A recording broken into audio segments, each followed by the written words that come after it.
дар пойтахти ҷумҳурии Ӯзбекистон шаҳри Тошканд чемпионати ҷаҳон оид ба бокс миёни беҳтарин мужданҳои ҷаҳон оғоз гардид. дар рӯзи аввали рақобатҳо ду варзишгари тоҷик Асрор Воҳидов ва Абубакр Муродзода ба майдон баромада ҳунару истеъдоди муждании худро нишон доданд.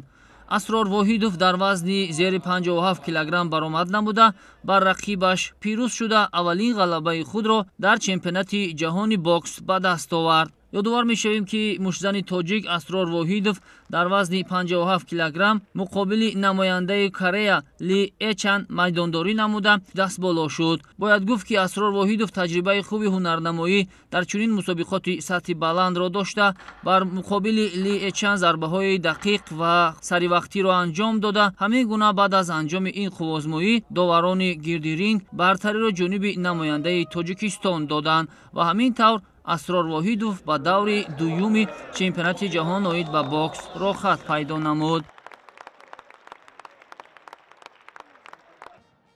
намояндаи дигари Тоҷикистон дар чемпионати ҷаҳон зери вазни 60 килограмм Муродзода Абубакр низ ҳунари волои худро нишон дод. бояд гуфт ки рақиби Абубакр дар даври аввали чемпионати ҷаҳон намояндаи Сера Леоне Кану Абу маҳсуб мешуд. варзишгари тоҷик дар ҷараёни рақобат назар ба рақибаш фаъолтар буду, ҳамин гуна зарбаҳои сахту сангинро ба сари рӯи Кану Абу ирсол намуду дар ниҳоят даст боло шуд. бояд гуфт ки чемпионати ҷаҳон оид ба бокс дар шаҳри Тошканд имрӯз низ идома мекунад ки беҳтарин мужданҳои ҷаҳон аз ҷумла намояндаҳои Тоҷикистон низ болои ринг хоҳанд баромад.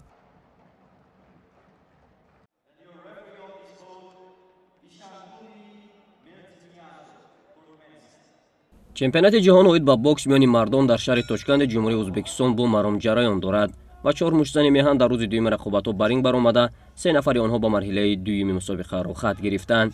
Парвиз Каримов зери вазни 86 килограмм бо муштани қавии эронӣ Амин Маҷнунӣ вориди сабқат шуд.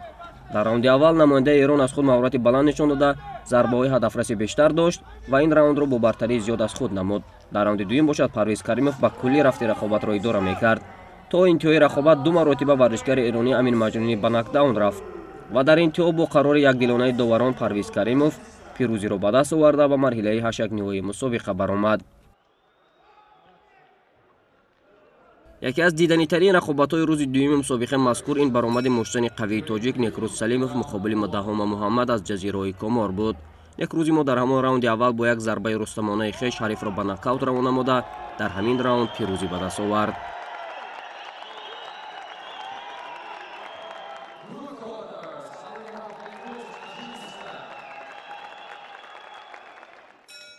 муштани бо маҳорати кишвар Шаббос Нигматуллоев дар рақобати аввали худ мутаассифона муқобили намояндаи Озарбойҷон Мурод Аллоҳвердиёв шикаст хӯрда мусобиқаро дар ҳамин ҷо тарк кард.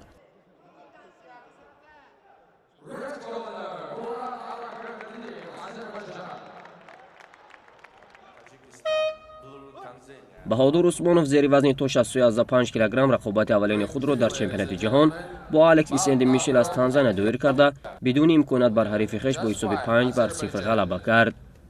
дар рӯзи сеюми рақобатҳои чемпионати ҷаҳон Абубакр Муродзода бо Дониёр Шоҳбахш аз Эрон дуюмин рақобати хешро доир мекунад ва ҳамчунин Довуд Маҳкамов бошад бо Максим Пилипек аз Маҷористон дидор хоҳад кард.